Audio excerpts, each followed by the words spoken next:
لبيك اللهم لبيك لبيك لا شريك لك لبيك إن الحمد والنعمة العالمین والعاقبۃ للمتقین والصلاة والسلام علی سید الانبیاء والمرسلین وعلی آلہ واصحابہ الطیبین الطاہرین اجمعین اما بعد فاعوذ باللہ من الشیطان الرجیم بسم اللہ الرحمن الرحیم الحج اشہور معلومات صدق اللہ المولانا العظیم۔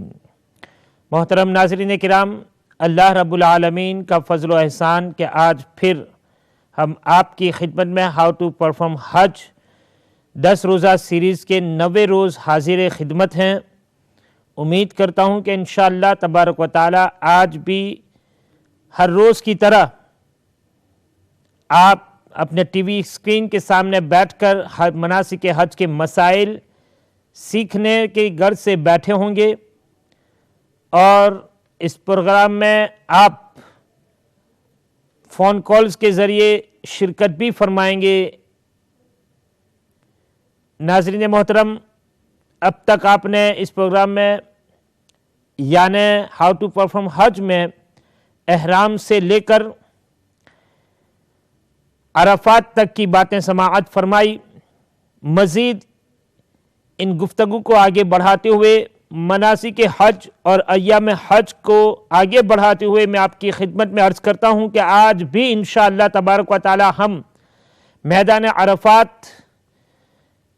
میں ہی رہیں گے، اور میدان عرفات میں سرور انبیاء امام الانبیاء والمرسلین صلی اللہ تعالی علیہ وآلہ وسلم نے حجۃ الوداع کے موقع پر جو خطبہ ارشاد فرمایا، سرکار علیہ السلام کا نصیحت بھرا، نصیحت آموز جو جملے تھے، جو خطبہ تھا، وہ انشاءاللہ تعالی ان میں سے چند نصائح آپ کی خدمت میں پیش کی جائیں گی، اور ساتھ ہی ساتھ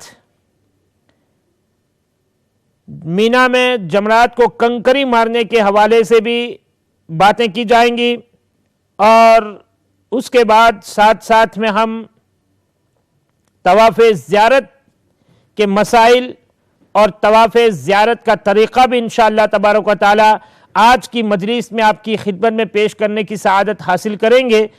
ان تمام باتوں کو اور ارکان حج کے مسائل کو پیش کرنے کے لیے میرے ساتھ تشریف فرما ہے ہر دل عزیز شخصیت حضرت علامہ مولانا محمد یونس مصباحی صاحب قبلہ دامت برکاتہم القدسیہ۔ نہایت ہی احسن طریقے سے مناسک حج کے مسائل آپ کی خدمت میں پیش کریں گے، اور اس سے پہلے کہ مناسک حج پر گفتگو کی جائے، بارگاہ رسالت مآب صلی اللہ تعالی علیہ وآلہ وسلم میں ہدیہ نعت پیش کریں، اور ہدیہ نعت پیش کرنے کے لیے میرے ساتھ تشریف فرما ہے حضرت حافظ و قاری جناب قاری محمد زمان صاحب قادری مدد اللہ، بہت ہی احسن طریقے سے مصطفیٰ رحمت علیہ الصلاۃ والتسلیم کی بارگاہ میں نعت کا حسین گلدستہ پیش فرما رہے ہیں۔ سماعت فرمائیں قاری محمد زمان صاحب کی زبانی نعت مصطفیٰ صلی اللہ تعالی علیہ وآلہ وسلم۔ صلی اللہ علیہ یا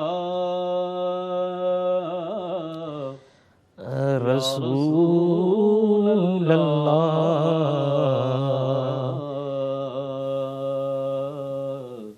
صلی اللہ تعالی علیہ وآلہ وسلم صلی اللہ علیہ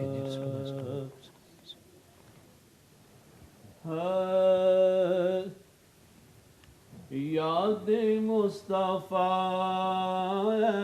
سے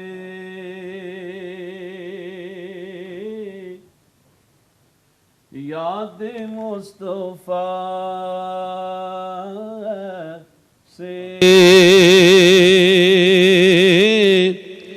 بس گئی ہے سینے میں، سبحان اللہ سبحان اللہ۔ یاد مصطفیٰ سے یاد مصطفیٰ ایسی بس گئی ہے سینے میں جسم ہو کہیں اپنا دل تو ہے مدینے سبحان اللہ سبحان اللہ بے شک جسم ہو کہیں اپنا دل تو ہے مدینے میں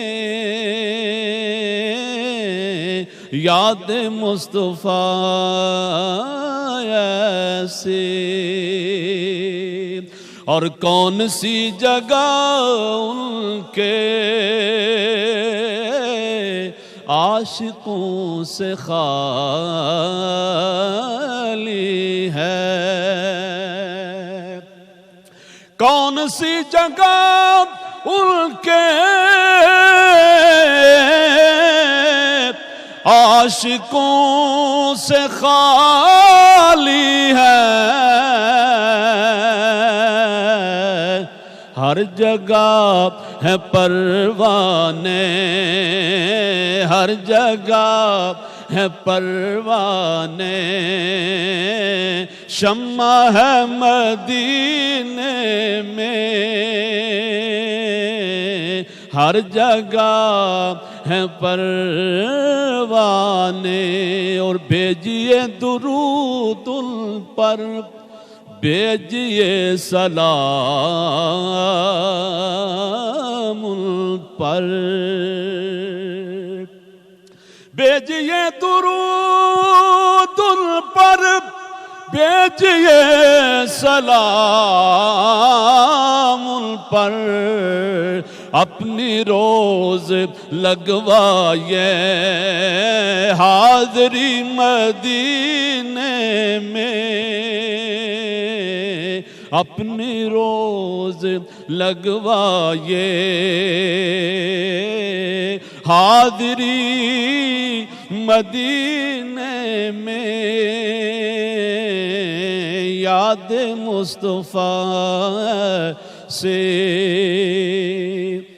بن گئی ہے بس گئی ہے سینے میں اور سامنے جو آتی ہے مسکرا کے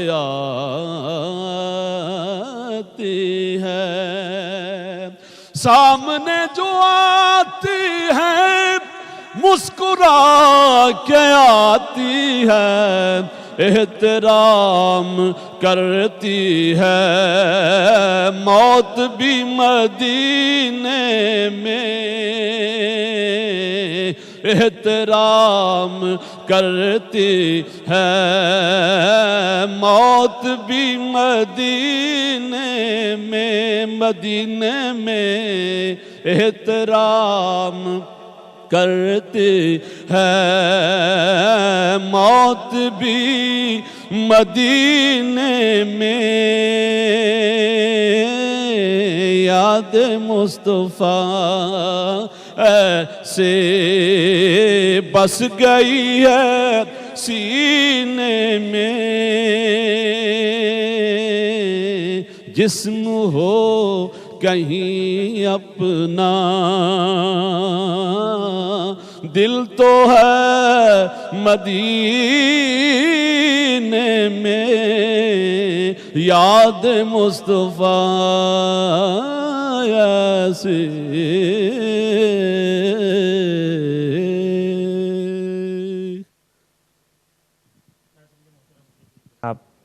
قاری محمد زمان قادری صاحب کی جنہوں نے بڑے خوبصورت انداز میں بارگاہ رسالت مآب صلی اللہ تعالی وسلم میں نعت مصطفیٰ کریم صلی اللہ تعالی علیہ وآلہ وسلم کا حسین گلدستہ پیش فرمایا. آئیے اب ہمارے معزز اور محترم مہمان کی خدمت میں ہدیہ سلام اور تشکر پیش کرتے ہیں. اس کے فوراً بعد انشاءاللہ تبارک و تعالی میدان عرفات کی طرف چلتے ہیں. السلام علیکم ورحمۃ اللہ تعالی وبرکاتہ. حضرت خیریت سے ہیں؟ آپ تشریف لائے, آپ کا نہایت ہی دل سے شکریہ ادا کرتا ہوں. آپ نے اپنے قیمتی اوقات میں سے امہ چینل کے لیے ہاؤ ٹو پرفارم حج کی سیریز کے 10 روزہ پروگرام میں آپ نے برابر مسلسل شرکت فرمائی. اللہ تعالیٰ آپ کے علم و عمل میں برکتیں عطا فرمائے. ناظرین محترم, مناسک حج ہم سیکھ رہے ہیں اور یہ یقیناً بہت بڑی سعادت ہے کہ ہم مناسک حج کو سیکھ رہے ہیں، شریعت کے قانون کو سیکھ رہے ہیں، اللہ اور اس کے رسول صلی اللہ تعالیٰ علیہ وآلہ وسلم کے فرمان اور ارشادات کو سن رہے ہیں، سیکھ رہے ہیں اور اس پر عمل کرنے کی بھی کوشش کریں گے انشاءاللہ تبارک و تعالیٰ۔ اور جو حجاج کرام جانے کی تیاری کر رہے ہیں وہ یقیناً ان کے لیے یہ پروگرام بہت ہی مفید ثابت ہوا اور ہوگا انشاءاللہ تعالیٰ۔ تو حضرت کی خدمت میں عرض کرتا ہوں کہ حضرت کل تک جو ہم نے باتیں کی تھی میدان عرفات میں، اور میدان عرفات سے لوگ نکل کر مزدلفہ میں تشریف لاتے ہیں، کنکری چنتے ہیں، لیکن سرکار علیہ الصلوۃ والسلام کا جو حجۃ الوداع کے موقع پر سرکار نے خطبہ ارشاد فرمایا تھا اور امت کو درس دیا تھا، امت مصطفیٰ کریم علیہ الصلوۃ والسلام کو سرکار علیہ الصلوۃ والسلام نے جو زندگی میں کام آنے والی باتیں اور جو کام آنے والے موتی تھے سرکار نے وہ بکھیر دیے تھے اور صحابہ کرام نے اسے اپنے دامنوں میں سمیٹا تھا۔ حضرت ہمارے ساتھ جو ہے نثار صاحب ہیں، السلام علیکم ورحمۃ اللہ۔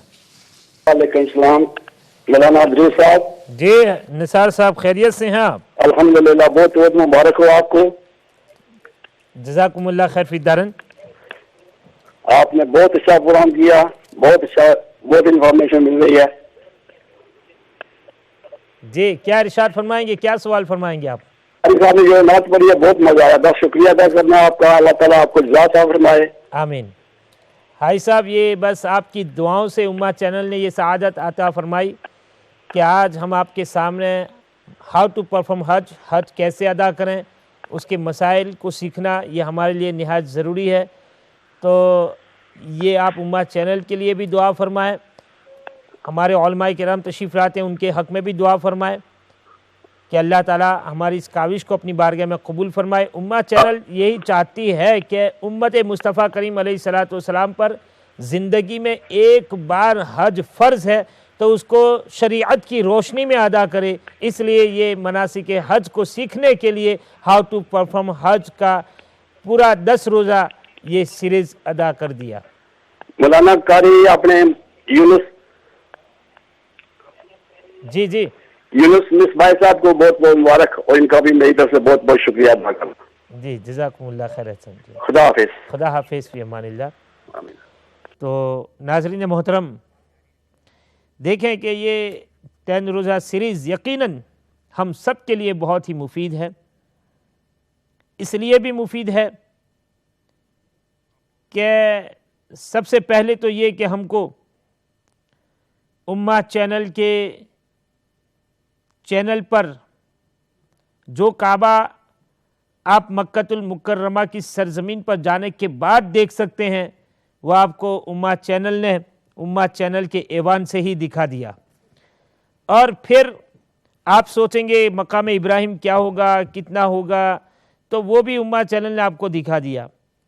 پھر دوسری بات یہ کہ بہت سارے لوگ ایسے ہیں کہ جن کو پہلی مرتبہ جانے کا اتفاق ہونا ہے، تو اب ظاہر سی بات ہے کہ وہ بھی بیچارے سوچتے ہوں گے کہ میں کیسے احرام پہنوں گا، کس طرح جاؤں گا، کہ ٹائم اتنا نہیں ملتا ہے کہ کسی عالم کے پاس، کسی خطیب و امام میں مسجد کے پاس، کسی لوکل مسجد کے امام کے پاس جا کر کے کچھ تعلیم حاصل کروں، کچھ سیکھوں۔ تو آپ کو گھر بیٹھے بیٹھے امہ چینل نے یہ ساری تعلیمات دے دی، چاہے وہ احرام باندھنے کا طریقہ ہو، چاہے حرم میں داخل ہونے کا طریقہ ہو، چاہے طواف کرنے کا طریقہ ہو، چاہے مقام ابراہیم کے پاس نماز ادا کرنے کا طریقہ ہو، چاہے ملتزم کے پاس دعا مانگنے کا سلیقہ ہو، یا پھر حجر اسود کا بوسہ دینا ہو، استلام کرنا ہو، یا پھر صفا مروہ کی سعی کرنا ہو، ہر ایک کے لیے ہر ایک رکن پر آپ کو امہ چینل کی وساطت سے ساری تعلیمات دی گئی ہے۔ یہ اور بات ہے کہ کوئی سیکھے محبت سے اور کوئی سیکھے کیسے بھی، لیکن امہ چینل نے اپنا فرض ادا کر دیا۔ ناظرین اب جو سیکھا وہ اس کے مقدر میں تھا، اور جو نہیں سیکھا وہ اس کی کم نصیبی تھی۔ اللہ تبارک و تعالیٰ کی بارگاہ میں دعا ہے کہ اللہ تعالیٰ امہ چینل کو رات دن چوگنی ترقی عطا فرمائے، اور اللہ تبارک و تعالیٰ امہ چینل کو حاسدین کے حسد سے، بری نظر والوں کی بری نظر سے محفوظ فرمائے، اور اللہ تعالیٰ امہ چینل کے ذریعے دین اسلام کی خدمت انجام لیتا رہے، اور جو علماء، جو مشائخ، جو سادات کرام تشریف لاتے ہیں، اللہ تعالیٰ تمام علماء، مشائخ، سادات کرام کو دنیا آخرت میں بہتر سے بہتر اس کا بدلہ اور صلہ عطا فرمائے۔ ناظرین، یہ بات بھی میں آپ کو وضاحت کے طور پر یہ بھی بتا دینا چاہتا ہوں کہ جتنے علماء یہاں تشریف لاتے ہیں، مشائخ تشریف لاتے ہیں، بے لوث آتے ہیں اور بے لوث آ کر خدمت بھی انجام دیتے ہیں، خالص لوجہ اللہ اور اس کے رسول علیہ السلام کی رضا اور خوشنودی کے لیے۔ تو آئیے اسی کے ساتھ ہمارے ساتھ تشریف فرما ہے کال پر جناب شہاب صاحب بلیک بن سے۔ السلام علیکم ورحمۃ اللہ۔ جی وعلیکم السلام ورحمۃ اللہ وبرکاتہ۔ جی میں بلیک بن سے بول رہا ہوں، میں لندن سے کہہ رہا ہوں۔ آپ لندن سے ہیں کہ بلیک بن سے ہیں؟ لندن سے بول رہا ہوں۔ لندن سے بول رہے ہیں؟ جی اچھا، بہت شکریہ، آپ کو خوش آمدید کہتے ہیں آج کے پروگرام میں۔ آپ کی نوازش۔ کیا سوال فرمائیں گے؟ گزارش یہ تھی بہت ہی احترام کے ساتھ کہ انہیں کے بہت سے کال ہوتے ہیں کہ تعریف کر رہے ہیں کہ بہت اچھا ہو رہا ہے یہ وہ، کہ معاف کیجئے اگر مختصر جو ضروری باتیں ہیں وہ کر دیں تاکہ دل کو تشفی ہو جائے کہ معلوم ہو جائے کہ کیا کرنا ہے کیا نہیں کرنا ہے۔ میرا بھی انشاءاللہ ارادہ کیے ہوئے ہے کہ انشاءاللہ جائیں گے، اور بہت ہی احترام سے میں آپ سے کہہ رہا ہوں، مان لو کہ ریڈیو ہے، ٹیلی ویژن ہے، لیکن ذرا کہ جو صحیح باتیں، مختصر باتیں جو کام کرنا ہے وہاں، وہ پلیز وہ نہیں، انشاءاللہ وہی باتیں آپ کو بتاتے ہیں، اور وہ باتیں اب تک کی گئی ہیں جو ہر حاجی کے لیے مفید ثابت ہوں گی انشاءاللہ۔ یہ بہت بہت شکریہ، بہت شکریہ فون کرنے کے لیے۔ جی تو حضرت آپ کی خدمت میں یہ کال سے پہلے باتیں پیش کی جا چکی ہیں۔ الحمدللہ رب العالمین والصلاة والسلام علی سید الانبیاء والمرسلین وعلی آلہ وصحابہ اجمعین، اما بعد، فاعوذ باللہ من الشیطان الرجیم، بسم اللہ الرحمن الرحیم۔ جی آپ نے یہ فرمایا کہ رسول اکرم علیہ الصلوۃ والتسلیم نے حجۃ الوداع میں کیا خطبہ دیا تھا میدان عرفات میں، اور حجۃ الوداع اس لیے کہتے ہیں کہ رسول اکرم علیہ الصلوۃ والتسلیم کا یہ پہلا حج بھی ہے، اور یہ دنیا کے اعتبار سے حضور پاک کا آخری حج بھی تھا کہ اس کے بعد رسول اکرم علیہ الصلوۃ والتسلیم اس دنیا سے دار باقی کی طرف تشریف لے گئے، اس لیے اس کو حجۃ الوداع کہا جاتا ہے۔ حج جو ہے وہ سن ہجری 9 میں فرض ہوا، اور اس وقت رسول اکرم علیہ الصلوۃ والتسلیم نے حضرت ابو بکر صدیق رضی اللہ مولا تبارک و تعالی عنہ کو حج کی نیابت عطا فرمائی تھی، اور امیر حج بن کر کے حضرت ابو بکر صدیق رضی اللہ مولا تبارک و تعالی عنہ تشریف لے گئے تھے، اور دوسرے سال سرور عالم صلی اللہ تعالی علیہ وسلم بنفس نفیس صحابہ کرام کے ساتھ میں تشریف لے گئے، تو 1,24,000 کے قریب صحابہ کرام حضور پاک علیہ الصلوۃ والتسلیم کے ساتھ میں شریک حج ہوئے تھے۔ تو حضور پاک علیہ الصلوۃ والتسلیم کے لیے میدان عرفات میں ایک ممبر سا بنایا گیا، کوئی بلند جگہ بنائی گئی، تو رسول اکرم علیہ الصلوۃ والتسلیم نے وہاں زوال کے بعد میں خطبہ ارشاد فرمایا۔ تو حضور پاک علیہ الصلوۃ والتسلیم کی جو قصوہ، یعنی آپ کی اونٹنی جس پر آپ سواری فرمایا کرتے تھے، تو حضور پاک علیہ الصلوۃ والتسلیم کے پاس میں لائی گئی، تو حضور پاک علیہ الصلوۃ والتسلیم بطن وادی میں تشریف لائے، اور اس کے بعد حضور پاک علیہ الصلوۃ والتسلیم نے لوگوں کے سامنے خطبہ ارشاد فرمایا۔ اونٹنی پر سوار ہو کر دیا؟ ہاں، اونٹنی پر سوار ہو کر کے خطبہ ارشاد فرمایا، سبحان اللہ، تاکہ لوگ بہت تھے اور بلندی پر سے آواز اچھی طریقے سے پہنچ جاتی ہے، لوگ بآسانی دیکھ بھی سکتے، اس لیے حضور پاک نے اس سے خطبہ دیا۔ تو آپ نے پہلے ارشاد فرمایا کہ ان دماءکم واموالکم حرام علیکم کحرمت یومکم ھذا فی شہرکم ھذا فی بلدکم ھذا۔ حضور پاک نے فرمایا کہ تمہارے خون اور تمہارے مال تم لوگوں پر ایسے ہی حرام ہیں جیسے تمہارے اس دن کی حرمت اس شہر میں اور اس مقدس مہینے میں۔ سبحان اللہ۔ تو حضور پاک نے فرمایا کہ کوئی کسی کا خون ناحق نہیں بہا سکتا ہے، اور خون کی عظمت کو بھی حضور پاک نے بیان فرمایا۔ سبحان اللہ۔ حضرت ہمارے ساتھ تشریف فرمائے. ایک بہن ہے لندن سے، پوچھتے ہیں کیا سوال لے کر حاضر آئی ہیں. السلام علیکم ورحمۃ اللہ تعالیٰ وبرکاتہ. وعلیکم السلام ورحمۃ اللہ وبرکاتہ. میرا سوال یہ ہے کہ کل آپ نے بتایا تھا کہ مزدلفہ میں صبح کے سورج نکلنے سے تھوڑی دیر پہلے تک ٹھہرنا چاہیے. جی ٹھیک ہے، لیکن آج کل جو گروپس کے جاتے ہیں لوگ، اور گروپس کی بسیں اگر پہلے نکل جائیں وہاں سے، تو ہم لوگ کیا کر سکتے ہیں؟ کیونکہ یہ واجب ہے، اور میں نے سنا ہے کہ 2 بجے کے بعد وہ نکلنے شروع ہو جاتے ہیں لوگ. نہیں، بسیں تو غالباً جو ہیں یہ مزدلفہ سے تو صبح ہی نکلتی ہیں، سورج نکلنے سے قریب ہی نکلتی ہیں. وہ مزدلفہ سے جو بسیں نکلتی ہیں وہ قریب صبح کے وقت میں ہی نکلتی ہیں، یعنی سورج طلوع ہونے سے پہلے ہی بسیں روانہ ہوتی ہیں.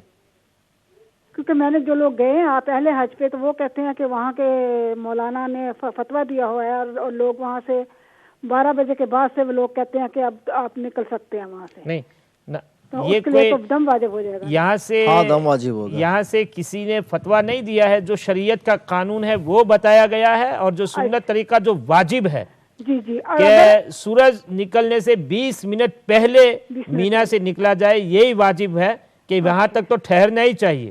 اچھا، ایک اور بات، اور اگر کسی نے واجب کو ترک کیا تو اس کے اوپر دم واجب ہوگا. ہاں جی، لیکن اگر کیونکہ گروپ کی بس جا رہی ہو، اور اگر آپ دیکھتے ہیں کہ ابھی ٹائم ہے اور آپ کو مجبوراً بس میں آنا پڑے، تو اس کا کیا ہو سکتا ہے؟ اس کو بھی دم دینا پڑے گا. جی، دم دینا پڑے گا. جی اوکے جی، بہت بہت شکریہ. ٹھیک ہے میری بہن، بہت شکریہ. انشاءاللہ بحث کریں گے. تو حضور پاک علیہ الصلوۃ والتسلیم نے خون کی اہمیت بتائی کہ ایک مومن دوسرے مومن کی عزت کرے اور ناحق اس کو کسی بھی طرح کی کوئی تکلیف نہ پہنچائے، یہ سب اس میں شامل ہو گیا.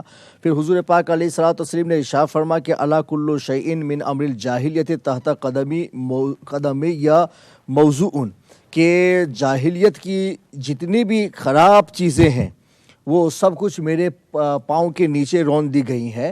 یعنی یہ کہ اب جہالت کی یا جاہلیت کی کسی بھی چیز کو یہاں کسی بھی معاملے میں داخل نہیں کیا جائے گا. جو کچھ چلے گا وہ رسول اکرم علیہ الصلوۃ والتسلیم کی بتائی ہوئی شریعت چلے گی. اور حضور پاک علیہ الصلوۃ والتسلیم نے یہ بھی ارشاد فرمایا کہ وَدِمَاءُ الْجَاهِلْيَةِ مَوْضُوعَةٌ، کہ جاہلیت کے جو خون تھے کہ جس کے لیے وہ لوگ ایک دوسرے سے مطالبہ کر سکتے ہیں، تو حضور پاک نے فرمایا کہ اسے بھی میں نے رون دیا، اب اس کا بھی مطالبہ نہیں ہوگا. اور حضور پاک علیہ الصلوۃ والتسلیم نے ارشاد فرمایا کہ پہلا خون جسے میں معاف کر رہا ہوں ہمارے اپنے رشتہ داروں کے خونوں میں سے، وہ ابن ربیعہ بن حارث کا خون ہے. کہ حضور پاک نے ارشاد فرمایا کہ وہ رضائی بھائی لگتے تھے بنی سعد کے، تو حذیل نے ان کو قتل کر دیا تھا. تو حضور پاک نے فرمایا کہ اس خون کو پہلے میں معاف کر دیتا ہوں، اب اس کی مانگ نہیں ہوگی. اس طرح سے جاہلیت کے جتنے بھی خون ہیں وہ سب معافی میں چلے جائیں، اور اس کے لیے کوئی مطالبہ نہیں کرے گا. حضرت ہمارے ساتھ مسز کیانی ہے لندن سے، پوچھتے ہیں کیا سوال لے کر حاضر آئی ہیں.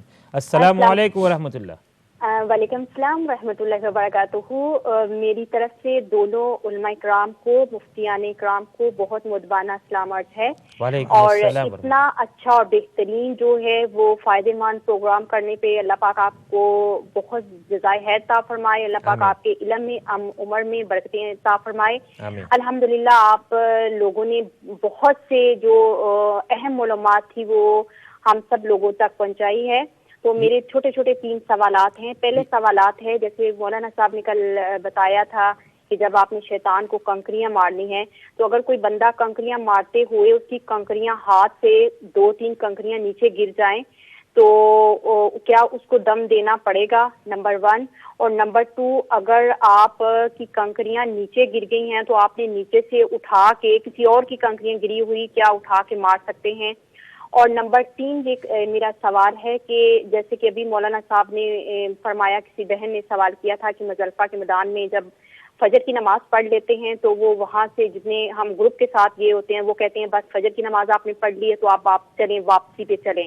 تو آپ فجر کی نماز تو ہم لوگ پڑھ لیتے ہیں اور وہ کہتے ہیں کہ آپ واپس چلیں. تو جب ہم ان کے ساتھ آ جاتے ہیں تو اس طرح تو پھر بہت سے ہر بندے کو دم دینا پڑ جائے گا.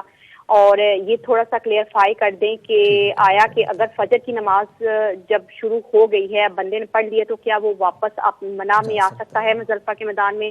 اور میرا تیسرا سوال یہ ہے کہ یہ جو ہر نماز کے بعد فاطمہ کی تسبیح فاطمہ پڑھی جاتی ہے، کیا وہ تسبیح فاطمہ، جی وہ کیا ہم بجائے کہ ہر نماز کے ساتھ تو اتنا ٹائم نہیں ہوتا ہے جب ہم کام پہ ہوتے ہیں، تو کیا ہم وہ ساری جو تسبیحات ہیں وہ ہر نماز کی وہ ایک ہی نماز کے ساتھ اکٹھی پڑھی جا سکتی ہیں؟ تو دعاؤں میں یاد رکھیے گا، تو انشاءاللہ پھر اللہ پاک آپ کو جزائے خیر عطا فرمائے، تو پھر بات ہوگی۔ اللہ حافظ، السلام علیکم۔ وعلیکم السلام، بہت شکریہ میری بہن، آپ نے بہت خوبصورت سوال فرمائے اور بڑی دعائیں دی۔ اللہ تعالیٰ آپ کی دعاؤں کو اپنے محبوب علیہ السلام کے صدقے میں اپنی بارگاہ میں قبول فرمائے۔ جی حضرت، حضور پاک علیہ الصلوۃ والتسلیم نے ارشاد فرمایا کہ وہ ربا الجاہلیت موضوع و اول ربا اضع من ربانا ربا عباس ابن مطلب۔ حضور پاک نے ارشاد فرمایا کہ جو جاہلیت کے سود ہیں، یعنی سودی کاروبار وہ لوگ کیا کرتے تھے انٹرسٹ لے کر کے، تو حضور پاک نے فرمایا کہ اس کو بھی میں کیا ہے الگ کر رہا ہوں، اور سب سے پہلے میں اپنے چچا عباس بن عبد المطلب کا جو بھی انٹرسٹ ہے کسی کے اوپر تو میں اسے معاف کر دے رہا ہوں۔ تو حضور پاک علیہ الصلوۃ والتسلیم نے ہر چیز میں اپنے گھر اور اپنے خاندان سے اس کی ابتدا فرمائی، تو انٹرسٹ کا لینا بھی حرام ہے، یہ واضح فرما۔ فَإِنَّهُ مَوْضُوعٌ كُلُّهُ، کہ وہ سب کا سب یہ بالکل معطل ہو گیا ہے۔ تو فَاتَّقُوا اللَّهَ فِي النِّسَاءِ فَإِنَّكُمْ أَخَذْتُمُوهُنَّ بِأَمَانِ اللَّهِ۔ یہ سب سے بڑی نصیحت ہے جو حضور پاک علیہ الصلوۃ والتسلیم نے عورتوں کے سلسلے میں میدان عرفات میں خطبے کے دوران فرمائی تھی۔ سبحان اللہ، اس پر تشریف فرمائیں گے۔ اس سے پہلے کہ ہمارے ساتھ مشتاق بھائی ریڈنگ سے پوچھتے ہیں کیا سوال لے کر حاضر آئے ہیں۔ السلام علیکم ورحمۃ اللہ۔ السلام علیکم مشتاق بھائی۔ وعلیکم السلام، مولانا صاحب کیا حال ہے؟ ٹھیک ٹھاک ہے؟ آپ کی دعا، اللہ پاک کا کرم ہے۔ پہلے تو آپ اپنی ٹی وی کی والیوم بند کر دیں۔ اوکے جی، جی بالکل ہے، بند کر دیے والیوم۔ جی ارشاد فرمائیں۔ جی میرا پہلا سوال ہے کہ حج کے متعلق بتائیں کہ حج جو آج کل کوئی پتہ نہیں کیا 1-2 ہزار پاؤنڈ جو لیتے ہیں، یہ واقعی ٹھیک ہے کہ حج اس طریقے سے ہو جاتا ہے کہ؟ اس کے بارے میں آپ کو کوئی معلومات ہم نہیں دے سکتے ہیں، معاف کیجیے گا۔ دوسرا کوئی سوال ہو تو فرمائیں۔ دوسرا سوال یہ ہے کہ بھائی ان کی کوئی شادی کے لیے وظیفہ بتا دیں آپ، تو ٹھیک ان کی شادی ہو جائے۔ اللہ پاک اپنے محبوب کے صدقے میں آپ کے بھائیوں کو مناسب رشتے نصیب فرمائے۔ جی ٹھیک ہے، بہت شکریہ، انشاءاللہ آپ کو مہربانی جی، شکریہ۔ اوکے بھائی، اللہ حافظ، فی امان اللہ۔ جی، تو حضور پاک صلی اللہ علیہ وسلم نے عورتوں کے بارے میں نصیحت فرمائی کہ عورتوں کے بارے میں اللہ سے ڈرو، یعنی ان پر کسی بھی طرح کا کوئی ظلم نہ کرو، اور ان کے جو حقوق اللہ اور رسول نے مقرر فرمائے ہیں ان حقوق کی پاسداری کرو اور ان حقوق کو ان کے ساتھ نبھانے کی کوشش کرو۔ فَإِنَّكُمْ أَخَذْتُمُوهُنَّ بِأَمَانِ اللَّهِ وَاسْتَحْلَلْتُمْ فُرُوجَهُنَّ بِكَلِمَةِ اللَّهِ، کہ کیونکہ تم نے ان کو اللہ کی امان میں تم نے ان کو اپنا بنایا ہے، یعنی یہ اللہ تبارک و تعالیٰ کے عورتیں ہوں یا مرد ہو سب اللہ کی ملک ہیں، اللہ کی مخلوق ہیں۔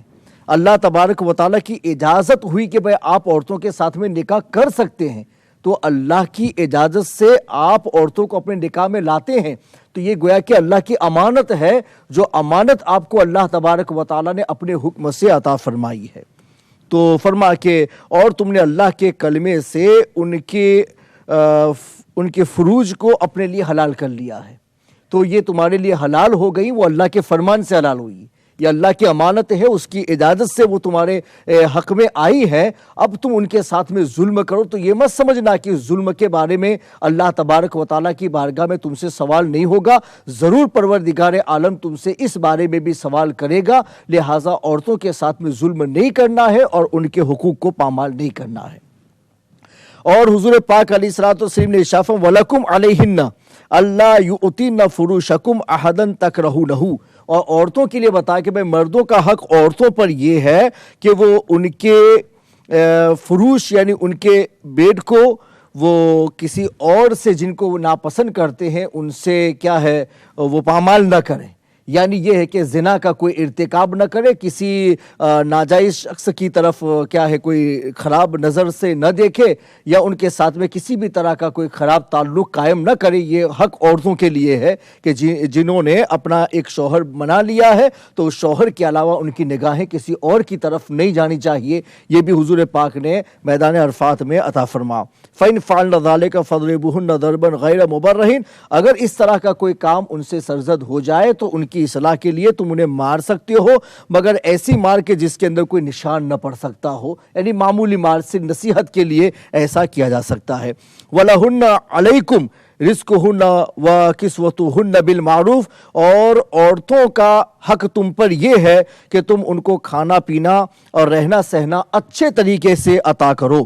وَقَدْ تَرَكْتُمْ فِيكُمْ مَا لَن تَضِلُّوا بَعْدَهُ إِنْ عَصَيْتُمْ بِهِ کتاب اللہ. حضور پاک نے ارشاد فرمایا کہ اور ایک چیز میں تمہارے درمیان چھوڑ رہا ہوں, اگر تم اس کو مضبوطی سے پکڑے رہو گے تو گمراہ نہ ہو سکو گے, کبھی گمراہ نہ ہو سکو گے. اور اس سے مراد اللہ تبارک و تعالیٰ کی کتاب ہے کہ اللہ کی کتاب کو نہ چھوڑنا, اور اگر اس کو چھوڑ دو گے تو تم گمراہ ہو جاؤ گے اور دین سے نکل جاؤ گے. سبحان اللہ. تو حضور پاک علیہ الصلوۃ والتسلیم کی یہ چند نصیحتیں تھے جو اس خطبہ کے دوران حضور پاک نے ہم لوگوں کو عطا فرمائی. تو حضور پاک کا یہ خطبہ بھی ہمیں یاد رکھنا چاہیے اور اس کے مطابق عمل کرنے کی کوشش کرنی چاہیے, اس لیے کہ حجۃ الوداع کا خطبہ ہے اور یہ آخری نصیحت تھی. اور آخری نصیحت میں بھی حضور پاک نے عورتوں کو شامل فرمایا کہ ان کے ساتھ میں ظلم نہ کیا جائے, اور عورتوں کو بھی یاد رکھنا چاہیے جب حضور پاک نے ان کا اتنا خیال فرما کہ آخری خطبہ میں بھی عورتوں کے بارے میں نصیحت فرما رہے ہیں, تو عورتوں کو بھی حضور پاک علیہ الصلوۃ والتسلیم کے کسی بھی فرمان کی مخالفت نہ کرنی چاہیے, اور ان کو یہ سمجھنا چاہیے کہ دنیا میں ان کو جو کچھ عزت کا مقام ملا ہے وہ سب کچھ حضور پاک علیہ الصلوۃ والتسلیم کی نصیحتوں سے ان کو یہ مقام و مرتبہ عطا کیا گیا ہے. سبحان اللہ. ناظرین محترم, جیسا کہ حضرت نے حجۃ الوداع کے موقع پر میرے آقا سرور انبیاء امام الانبیاء والمرسلین صلی اللہ تعالیٰ علیہ وآلہ وسلم کا جو خطبہ تھا, جو نصیحت تھی, جو وصیت تھی, جو سرکار علیہ الصلوۃ والسلام نے اپنے جانثار صحابہ کرام 1,24,000 صحابہ کرام کے درمیان آپ نے خطبہ ارشاد فرمایا. اس بات آگے چلاتے ہیں. اس سے پہلے کہ ہمارے ساتھ ایک بہن ہے لندن سے, پوچھتے ہیں کیا سوال لے کر حاضر آئی ہیں. السلام علیکم ورحمۃ اللہ. السلام. مجھے ایک کوشچن پوچھنا ہے. زکوٰۃ ہم اپنے بہن کے بیٹے کو بھی دے سکتے ہیں, بھانجے کو جسے کہتے ہیں؟ کیا فرمایا آپ نے؟ زکوٰۃ. میری بہن یہ وائی کیو اے میں آپ یہ سوال آپ کریں گے, حج کے متعلق اگر کوئی سوال ہو تو آپ پیش فرمائیں. ہاں دے سکتے ہیں آپ, ہو گیا آپ کا جواب. اچھا ٹھیک ہے. بہت شکریہ فون کرنے کے لیے. تو میں عرض کر رہا تھا کہ آقا علیہ الصلوۃ والسلام نے جو خطبے میں ارشاد فرمایا اس پر عمل کرنا بہت ضروری ہے, عورتوں کے لیے بھی مردوں کے لیے بھی. عورتوں کو چاہیے کہ وہ اپنے خاوند اپنے شوہروں کا احتیاط کرے اور اپنے شوہروں کی عزت کرے, ان کی عزت کی پامال نہ کرے اور عورتوں کے ساتھ حسن سلوک سے پیش آئے. اور مردوں کو بھی یہ حکم فرمایا کہ اپنی عورتوں کے ساتھ حسن سلوک سے پیش آئے. عورتیں اپنے خاوند کا احترام کریں اور ہر خاوند ہر مرد اپنی بیوی کا احترام کریں. اللہ تبارک و تعالیٰ سب کو جزائے خیر عطا فرمائے. حضرات گرامی, اس پر بہت باتیں کی جا سکتی ہیں, اس پر بڑی وضاحت کی جا سکتی ہیں اور بڑی تشریح کی جا سکتی ہے, اس لیے کہ خطبہ سرکار علیہ الصلوۃ والسلام کا ہے اور سرکار نے بہت ساری باتیں فرمائی ہیں, لیکن وقت اس کی اجازت نہیں دیتا ہے کہ ہم آپ کے سامنے ساری باتیں پیش کریں. لیکن اب آئیے ہم چلتے ہیں. آپ نے عرفات میں سے مزدلفہ گئے, مزدلفہ سے کنکری اٹھائی, اب کنکری مارنے کا طریقہ کیا ہے اس پر بتاؤں. اور پھر حضرت ساتھ میں جو ہے ہماری مسز کیانی صاحبہ نے جو سوال بھی فرمایا تھا, کہ سوال بھی پہلے فرما لیں, اس کے بعد ہمارے ساتھ کالر بھی ہیں, کہ شیطان کو کنکری مارتے وقت اگر 2 کنکری گر جائے تو کیا اس کو دم دینا پڑے گا یا کچھ صدقہ دینا پڑے گا, اور اگر 2-3 کنکری نیچے گر گئی ہے تو اس کو اٹھا کر کے پھر مار سکتے ہیں, وہی کنکری جو نیچے گر گئی اس کو اٹھا کر مار سکتے ہیں؟ یہ سوال ہے. اس سے پہلے ہمارے ساتھ کالر موجود ہیں جناب حاجی یوسف بھائی چاند بلیک بن سے. السلام علیکم ورحمۃ اللہ. وعلیکم السلام ورحمۃ اللہ وبرکاتہ. حضرت تمنے અને મૌલાના મિસબાઈ સાહેબને અસલામ વાલેકુમ. વાલેકુમ અસલામ વરહમતુલ્લાહ. તમારો જે પ્રોગ્રામ છે તે સાંભળીએ છે અને બહુ સારો પ્રોગ્રામ છે. તમારી દુઆ થી આઈ સાહેબ દુઆ કરતા રહેશો કે અલ્લાહ તાલા એને કબૂલ ફરમાવે. અચ્છા, ગઈકાલે થોડી મિસચેપ થઈ ગયેલું છે આપણે મુફ્તી સાહેબને મારા વિશે. જે યુસુફભાઈ માફ કરજો, હાઉ ટુ પરફોર્મ હજનો પ્રોગ્રામ છે, હજના વિશે કોઈ સવાલ હોય તો તમે ફોન કરીશું. બસ હજનો કશો સવાલ નથી, પણ તમે એમને જરા મારા તરફથી એટલું એ આપજો કે ભાઈ એ તમને એ નથી કરેલું એમને શું.